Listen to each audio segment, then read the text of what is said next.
इंसान के सभी के दुखों का कारण बोलना ही है, क्योंकि आवश्यकता से अधिक बोलना ही दुखों का कारण बनता है।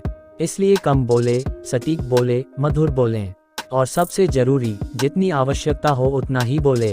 वाणी या बोलना ही नहीं बल्कि मौन में भी शक्ति होती है। यही कारण है कि धर्मों में मौन को बहुत महत्व दिया गया है। वैज्ञानिकों द्वारा भी इस बात को माना गया है कि सेहत से मौन का गहरा संबंध है और इससे मानसिक शांति मिलती है। मौन से विचारों में एकाग्रता आती है और रचनात्मकता बढ़ती है। इसलिए जितने भी साधु संत या तपस्वी हुए, सब ने मौन रहकर और ध्यान लगाकर ही संसार के गूढ़ ज्ञानों को प्राप्त किया। दुखों का कारण है बोलना। हमारे जीवन में एक नहीं बल्कि बहुत सारे दुखों का कारण बोलना ही है, क्योंकि हमारी समस्या यही है कि हम चुप नहीं रह सकते, हमेशा कुछ न कुछ बोलते ही रहते हैं और आपके बोलने के कारण ही आधे से ज्यादा दुख निर्मित होते हैं। परिवार में कलह क्लेश का कारण भी हमारा बोलना ही होता है। आप जितनी भूख उतना भोजन खाते हैं, जितनी जरूरत उतना कार्य करते हैं, लेकिन क्या आपने इस बारे में कभी सोचा है कि आप कितना बोलते हैं? क्या आप उतना ही बोलते हैं जितनी आवश्यकता है, या अनावश्यक ही सारे दिन बोलते हैं?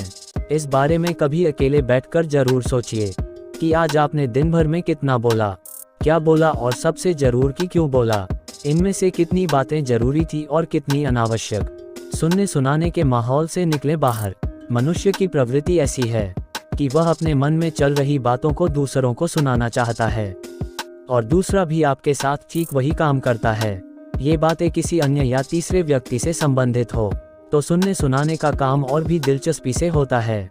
आप फिर जब कभी भी बैठते हैं तो इन्हीं बातों को फिर से दोहराया जाएगा और फिर से इन्हीं बातों पर विचार करेंगे।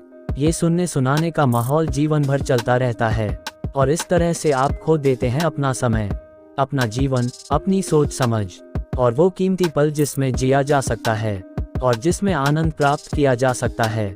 इसलिए इस सुनने सुनाने के माहौल से बाहर निकलें। क्या है मौन की शक्ति?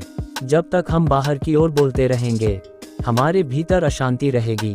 जिस दिन हम मन से चुप हो जाएंगे, तो तब बाहर हमारे मुख से कुछ भी निकले हम शांत ही रहेंगे। दुनिया में जितनी बुराइयां हैं, परिवार में क्लेश है, पति पत्नी में विवाद है, सब बोलने के कारण ही होते हैं। हम चुप रहना नहीं चाहते हैं, हमेशा सुना देना चाहते हैं, लेकिन व्यर्थ का बोलना ऊर्जा का नष्ट होना है। इसलिए जितने भी बुद्धत्व साधु और संत हुए, वे एकांत की ओर गए, क्योंकि उन्हें अधिक बोलना न पड़े और अधिक सुनना न पड़े। महावीर ने 12 वर्ष और महात्मा बुद्ध ने 10 वर्ष मौन रहने के बाद ज्ञान प्राप्त किया। महर्षि रमन और चाणक्य भी मौन के उपासक थे। लेकिन आप इस संसार में रहकर भी एकांत रह सकते हैं। इसके लिए आपको अपनी उन ऊर्जाओं को बचाना होगा जिसे आप व्यर्थ के शब्दों में नष्ट कर देते हैं। इसलिए उतना ही बोले जितना जरूरी हो।